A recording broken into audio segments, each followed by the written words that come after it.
कभी सोचा है कि दुनिया में एक ऐसी संकरी सी समुद्री पट्टी है जिसकी शांति पर पूरी ग्लोबल इकोनॉमी टिकी हुई है।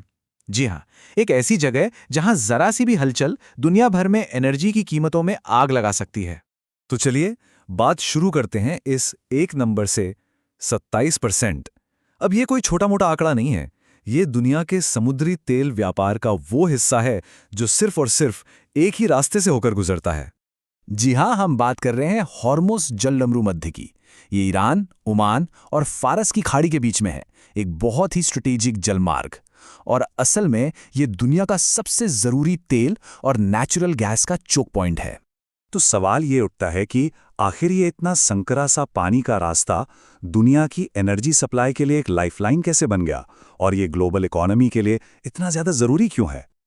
और देखिए, यहां से सिर्फ तेल ही नहीं गुजरता।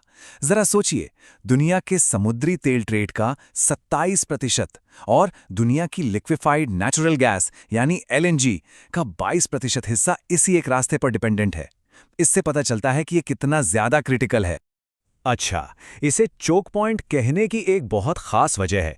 चोक पॉइंट का मतलब होता है एक ऐसा संकरा चैनल जो बहुत ही बिजी समुद्री रास्ते पर हो और ग्लोबल एनर्जी सिक्योरिटी के लिए बेहद जरूरी हो। इसकी जो ज्योग्राफिकल बनावट है वही इसे इतना सेंसिटिव और इतना जरूरी बना देती है। चलिए अब जरा आगे बढ़ते हैं और देखते हैं कि यहाँ के मेन प्लेयर्स कौन हैं। यहाँ का जो संघर्ष है वो एक तरह से असंतुलित टकराव है, जहां दोनों साइड्स के जो मकसद हैं वो एक दूसरे से बिल्कुल ही अलग हैं। इस पूरे संघर्ष का सार बहुत सीधा है। एक तरफ ईरान का लक्ष्य है किसी भी तरह से शिपिंग को रोकना, उसे बाधित करना। वहीं दूसरी तरफ अमेरिका का लक्ष्य है शिपिंग को हर हाल में जारी रखना, उसे बहाल करना। यहां कोई बीच का रास्ता नहीं है, बस दो बिल्कुल उल्टे इरादे हैं जो टकराने के लिए तैयार बैठे हैं। तो अब सवाल उठता है कि ईरान शिपिंग को रोक कैसे सकता है। उनके पास 6000 से भी ज्यादा समुद्री खदानें हैं, बहुत तेज हमला करने वाली नावें हैं, पनडुब्बियां हैं और तो और किनारे पर तैनात एंटी शिप क्रूज और बैलिस्टिक मिसाइलें भी हैं। मतलब ये एक काफी मजबूत जखीरा है जो समुद्री ट्रैफिक को रोकने की पूरी ताकत रखता है। वहीं दूसरी तरफ अमेरिकी सेना के पास शिपिंग के फ्लो को फिर से शुरू करने की पूरी ताकत है। लेकिन इसमें एक बहुत बड़ा लेकिन है, ये काम फौरन नहीं होगा।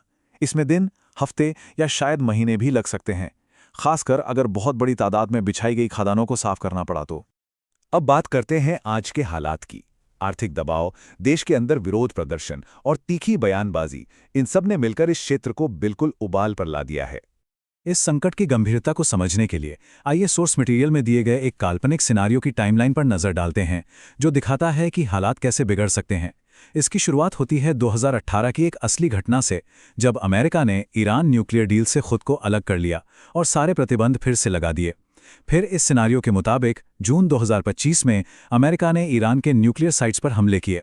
इसके बाद दिसंबर 2025 में पूरे ईरान में सरकार के खिलाफ जबरदस्त प्रदर्शन शुरू हो गए और जनवरी 2026 आते आते अमेरिका और ईरान के बीच तनाव अपने चरम पर पहुंच गया। और ये तनाव कोई बंद दरवाजों के पीछे नहीं था। उस वक्त के राष्ट्रपति ट्रंप ने सीधे ईरान के प्रदर्शनकारियों को संबोधित किया। उन्होंने लिखा, ईरानी देशभक्तों, विरोध करते रहो, अपनी संस्थाओं पर कब्जा कर लो, मदद रास्ते में है। मीगा का मतलब था मेक ईरान ग्रेट अगेन। ये एक तरह से अमेरिका की तरफ से ईरान की अंदरूनी अशांति को खुली हवा देना था। अमेरिकी बयान के फौरन बाद ईरान की तरफ से भी एक सीधी धमकी आ गई। एक सीनियर ईरानी अधिकारी ने कहा, तेहरान ने इलाके के देशों को बता दिया है कि अगर अमेरिका ने ईरान को निशाना बनाया तो उन देशों में मौजूद अमेरिकी ठिकानों पर हमला किया जाएगा। इससे पता चलता है कि सिचुएशन कितनी तेजी से बिगड़ रही थी। इस सारे तनाव की एक मानवीय कीमत भी थी और वो बहुत भारी थी।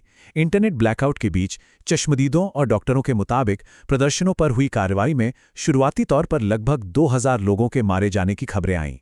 लेकिन यहीं पे कहानी में एक बहुत ही दिलचस्प मोड़ आता है। इस जुबानी जंग और जून 2025 के काल्पनिक संघर्ष के बावजूद एशिया और यूरोप में नेचुरल गैस की कीमतें गिर गईं। अब ऐसा क्यों हुआ?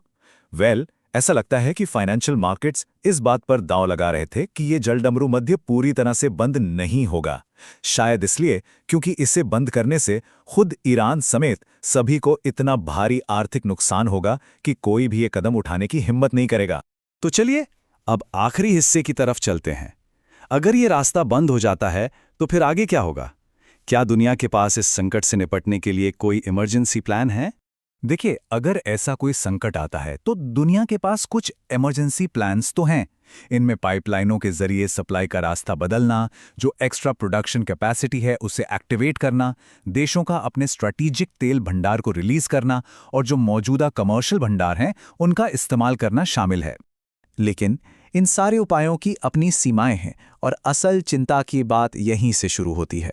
जो बाईपास पाइपलाइंस हैं उनकी कैपेसिटी बहुत लिमिटेड है, सिर्फ 26 लाख बैरल हर दिन। 90% एक्स्ट्रा तेल प्रोडक्शन कैपेसिटी भी मिडिल ईस्ट में ही है, जो खुद संकट का सेंटर होगा। स्ट्रैटेजिक तेल भंडार भी कुछ ही महीनों में खत्म हो जाएंगे। और सबसे बड़ी प्रॉब्लम, लिक्विफाइड नेचुरल गैस यानी LNG के लिए दुनिया के पास कोई स्ट्रैटेजिक रिजर्व है ही नहीं। मतलब अगर LNG की सप्लाई रुकी तो उसका कोई तुरंत बैकअप प्लान मौजूद नहीं है। तो आखिर में हम एक बहुत बड़े सवाल पर आकर रुकते हैं। दुनिया में बढ़ते तनाव और LNG जैसे संसाधनों के लिए किसी बैकअप प्लान के न होने की सूरत में क्या डिप्लोमेसी इस चोक पॉइंट को एक फ्लैश पॉइंट बनने से रोक पाएगी? इसका जवाब ही आने वाले वक्त में ग्लोबल एनर्जी सिक्योरिटी और शांति का भविष्य तय करेगा।